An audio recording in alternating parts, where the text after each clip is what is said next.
বন্ধুরা দেখুন আমার ছাদ বাগানে কত বড় বড় বরবটি হয়েছে। এই বরবটি দিয়ে আর আলু দিয়ে আজকে একটা রান্না করছি। আলু আর বরবটিটা ছোট ছোট করে কেটে নিয়েছি। 2 চামচ তেল গরম করে দিয়ে দিচ্ছি 5 ফোড়ন, দিচ্ছি 2টো শুকনো লঙ্কা। ফোড়নে মশলাটা ভাজা হয়ে গেছে, এবার আলুগুলো দিয়ে দিচ্ছি। আলুটা একটু ভেজে নিচ্ছি, এরপরে বরবটিটা দেবো। আলুটা ভাজা হয়ে গেছে, এবার দিয়ে দিচ্ছি বরবটিটা, কারণ বরবটিটা ভাজা হতে বেশি সময় লাগে না। বাড়ির বরবটি তো, আমার বাড়ির বরবটি খুব তাড়াতাড়ি সিদ্ধ হয়ে যায়। দিয়ে দিচ্ছি নুন, দিয়ে দিচ্ছি হলুদ, 2টো লঙ্কা কুচিয়ে দিয়ে দিচ্ছি।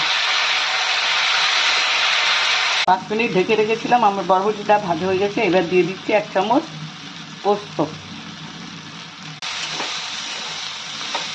পোস্তটা দিয়েছি, এখন একটু ভাজা ভাজা করে নিলাম। এবার হয়ে গেছে, আমি নামিয়ে নিচ্ছি। তো ছড়িয়ে এইভাবে বরবটি ভেজে নেবেন, দেখবেন বড়রা তো ভালো খাবেই, বাচ্চারাও ভালোই খাবে।